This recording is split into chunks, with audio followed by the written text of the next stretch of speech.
al-kalimatul akhira ọ̀rọ̀ gbẹ̀yìn. Hayyakumullah. Láàbì ṣe subhana rabbika. Gbogbo àwa tí a ń jẹ́ Markazi àti àwa tá ń jẹ́ Àdàbí léyìí tí ó já sí wípé ní àyèmáyé ọdún sẹ́yìn gbogbo ayé rí ó ti dórí mídíà gan wọn ní Àdàbí àti Markazi ọ̀tá wọn ní agbára ibi wọn bá ti pàdé ara wọn báyìí ọ̀tá ni gbogbo bí tí wọn lọ ni Markazi àtàdàbí mi bẹ lágbóolé wọn sì ń gbẹnu ara wọn lọ tí o sì wàhálà. Inshallah. ẹnu wọn kàn sọ yìí pé ẹ̀yin Àdàbí ẹ̀yin Markazi kìnìún kan wọn tún sàròyé wọn bá tún jẹun oúnjẹ agboolé kò sí ti Ṣaitánì kì í dálẹ̀ kódà Anabi Yusuf Alayhi salatu wassalam. ẹlòmíì máa wò pé ẹ̀yin àfa náà lè sún tó wọn ń lò kò sí ẹ̀dá tí ń bẹ tẹ̀sù ò lè lò ní tó mú èṣù tó fi lo Ikhwatu Yusuf ìgbà tí Anabi Yusuf padà dèèyàn tán táwọn ọmọ rẹ̀ wà lọlẹ tọrọ àforíjì pé fèrèjì wa gbogbo nta ṣe tá a sọnù kànga tá a ṣe kí wàá bínú rẹ̀ nkẹne kan wọn ṣàròyé Anabi Yusuf wa ní wakọdẹ ahsana bi is akhrajani mina zijin wọ́n ti wá àbórí. وجاء بكم من البدو من بعد أن نزغ الشيطان بيني وبين إخوتي inna rabbi. إن ربي لطيف لما يشاء إنه هو العليم الحكيم ورفع أبوي على العرش وقالوا له سجدا وقالت يا أبت هذا تأويل رؤياي من قبل قد كان ربي أقاء وقد أحسن بي إذ أخرجني من السجن وجاء بكم من البدو من بعد أن نزغ الشيطان بيني وبين إخوتي إن ربي لطيف لما يشاء إنه هو العليم الحكيم. ó ní وجاء بكم من البدو ẹ̀yin ọmọ ìyá mi ní bọ́lọ̀ ló mú yín wá látòkò. من بعد أن نزغ الشيطان بيني وبين إخوتي. ó ní ẹ wọ táwọn wá kẹ wọnú ọlá wa Ọlọ́run tó wá mú yín wá òun kí ni inú dúpẹ́ sí. ó ní is akhrajani mina dijini àbí. Inshallah. bẹ́ẹ̀ wá kó de àdánà bí Ọlọ́run ṣe dáadáa fún mi ó yọ mí kú lẹ́wọ̀n ó sì mú yín wá pàdé mi padà. ọwọ́ ni ẹ̀wọ̀n kan ládùúrú tí wọ́n ṣe fún tọ́ lágbára ìgbà tí Yusufu ọ̀parí ẹ̀ tó rùn wọ́n bì kan ọwọ́ ni mi ń bá di annabaga. نزغ الشيطان بيني وبين إخوتي. lẹ́yìn ìgbà tí Ṣaitánì ti kó sáàárín èmi àtàwọn ọmọ ìyá mi ẹ̀wà dúró tí wọ́n ṣe fún ó yẹ kí Yusufu ọyọ̀dà kọ́ bẹ́ wọn lọ́kọ̀ọ̀kan fún tí wọ́n ṣe fún ó tún wá fà wọ́n mọ́ra ọwọ́ lẹ́yìn ìgbà tí Ṣaitánì ti kó sáàárín wa Ṣaitánì náà ló kó sáàárín Markazi àtàdàbí. Hayyakumullah. Ṣaitánì ni ọmọ ìyá kan náà ni wá ọmọ ìyá kan náà ni wá nígbà wá rí bẹ́ẹ̀ Ọlọ́run wá lóun ṣe tán nígbà tí ṣe àwọn bàbá náà tí wọ́n ṣe tọ́ ẹ pé ìtẹ́wọ́gbà lọ́dọ̀ Ọlọ́run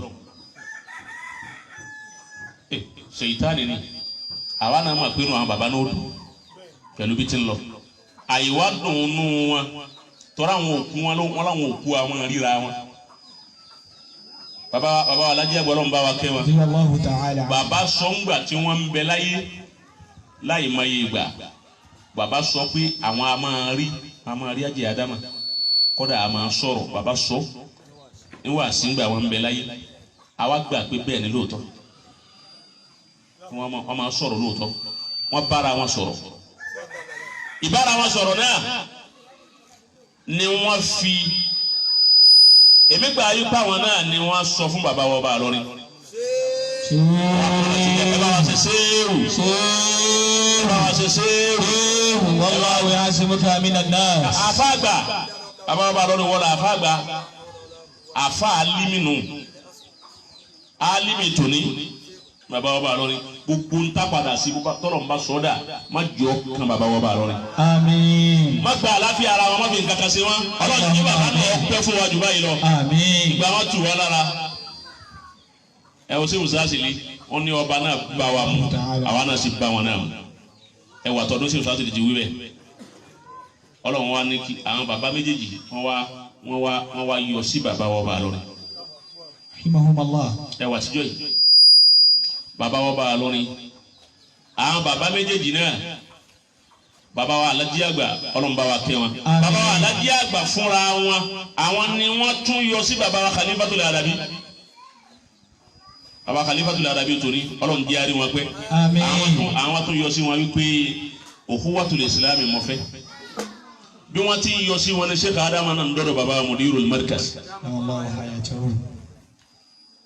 ẹ̀rí nǹkan báwọn bàbá wa bá lọ lánàá yìí náà Ọlọ́run wá fi ṣe ọjọ́ àmì fún wa Alhamdulillah. bàbá wa bá lọ ni wọ́n wá pè bàbá wa Mudirul Markaz wọ́n pè bàbá wa Khalifatul Arabi wọ́n wá pè wọ́n wọnú ilé tẹ́nìkan mọ tí wọ́n sọ èsì àbájáde nìkan làwárí àmọ́ tí wọ́n jọ sọ́nù wọlé wọ́n sì rí ẹ̀rín jáde kódà wọ́n tún dì mọ́ra wọn wọ́n tún wá ya fọ́tò nígbà tí bàbá Mudiru dé wọ́n ránṣẹ́ pé àwa bàbá òyìn sọ fún wa pé nítawọn wí lọ́hùn rèé wọ́n sọ fún wa nígbà àwa tí bàbá Mudiru wí lánàá bàbá ní ẹ pé gbogbo ọni tí ó bá kù tí ń jẹ́ ọmọ Markaz látòní lọ gbogbo ń tọ́lọ̀ ń ṣe fún bàbá Sheikh Kamaldeen ẹ máa ròyìn ẹ̀ gbọ́dọ̀ gbọ́ àbùkù wọn àbí ìfẹnugún wọn láì dáa ẹnu ọmọ kan tí bá ń jẹ́ ọmọ Markaz ma láyé ẹnìkan wá dúró lẹ́gbẹ̀ẹ́ bàbá ẹnì wá ní fúngbà díẹ̀ bàbá fúngbà díẹ̀ kú títí ayé bàbá ní títí ayé gbọ́dọ̀ gbọ́ntọ́ bá jẹ́ èébú àbí àléébù àbí ìfẹnugún ayé Sheikh Kamaldeen ma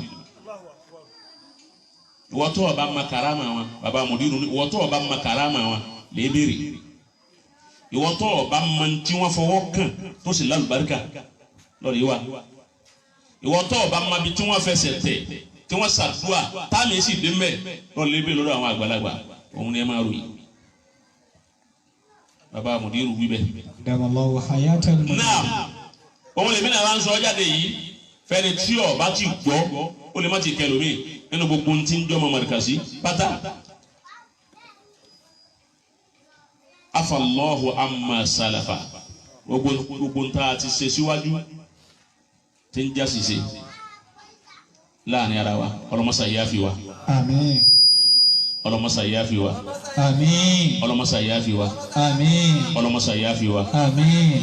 kí àwọn bàbá náà àti bọ́lọ̀ ń ti ṣe wọ́n kó fi rí jì wá ṣe amínú jama.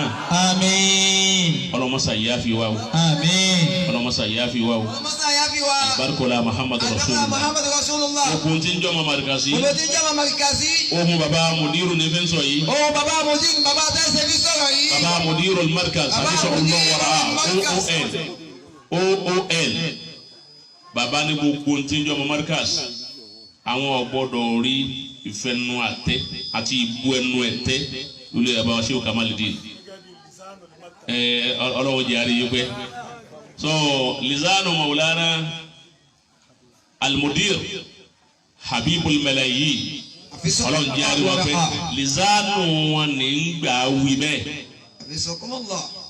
wípé gbogbo apáta ká dá a padà sí ìpìlẹ̀ bí wọ́n ti ń bá bọ̀ wá. Insha Allah. ọlọ́run Allah.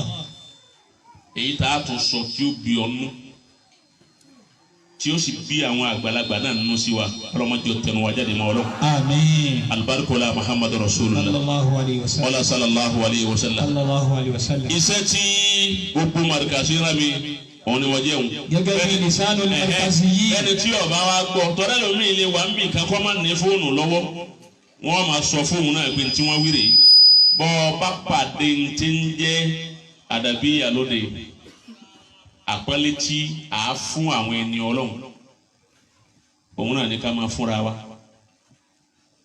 bẹ́ẹ̀ ni ta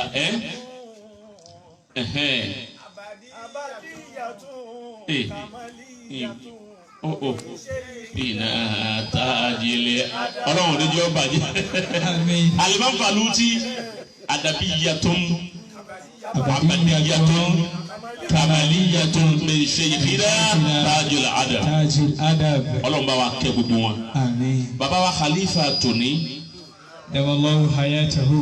Ọlọ́run ṣe bàbá Dàlámì kan. Allah. Torí nu ìjẹ́ àmì ní kọjá sí wípé àsìkò wọn Ọlọ́run ṣe yìí. Àmì kan ni wọn.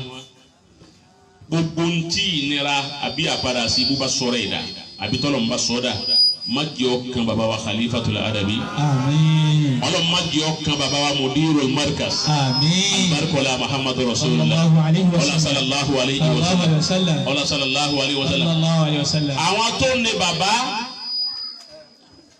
wọn ni táwọn fẹ́ nu. Hayyakumullah. Bàbá Mudir ló ní Sheikh Adam. Bàbá wa Khalifa ló ní bàbá wa Alhaji Àgbà. Àwọn méjèèjì wa ní táwọn fẹ́ nu. Alhamdulillah. Ó ti yé báwọn. A wá sọ fún ẹni ọba jẹ́ ọmọ kíw tí ọba wa gbọ́ ní tí wọ́n wí a wá sọ fún wípé sí bàbá tiẹ̀ ni ẹni ó ní bàbá wọn ní táwọn fẹ́ ni pé kí ìfẹ́ àwọn bàbá méjèèjì kó padà sí bó ti wà tẹ́lẹ̀ ọlọ́mọsà sí bẹ́ẹ̀ ó ti rí bẹ́ẹ̀ lábẹ́ àṣẹ ẹni ó ní wa àfa àlìmí ká ṣe ṣe والله يعصمك من الناس لا تخاف ولا تخشى ولا حول ولا قوة إلا بالله العلي العظيم. àsìkò ilé ẹsẹ̀ wa máa yí pé eré mi ò yí. حياكم الله. ẹlòmíràn àwọn kó bẹ́ẹ̀ nǹkan kan ṣe nǹkan kò ń ṣe mí. àmọ́ ẹ̀yin sálàfí àjọṣe àgbákò ara wa ni. àjọṣe àgbákò ara wa. Yín wò lè àbí tọ́ga tiwọn náà bá ṣe gidi tọ́ga tiwọn bá ronú bàbá wa Mudir àti bàbá wa Khalifatul Adabi wàláhi suma billahi alladhi la ilaha illa huwa wa rabbil Kaaba téèyàn bá wo àná ẹ̀ẹ́rì wípé inú ìṣọ̀kan ní mbẹ́mbẹ́ inú ìṣọ̀kan definitely. Bóyá wa là ń dàrú kóníkálukú ronú bóyá wa là ń dàrú ìṣọ̀kan ní bẹ nínú wa tọ èmi ti ronú báyìí o mo ronú o kó mi ilé Sheikh Adam kó tutù kó mi ilé bàbá wa Alhaji Àgbà kó tutù tọ oníkálukú náà ronú èmi ti ronú o kó wa náà ó ṣe kíni. torí pé wal aqibatu lil muttaqin subhana rabbika rabbil izzati amma yasifun wa salamun ala al mursalin walhamdulillahi rabbil alamin.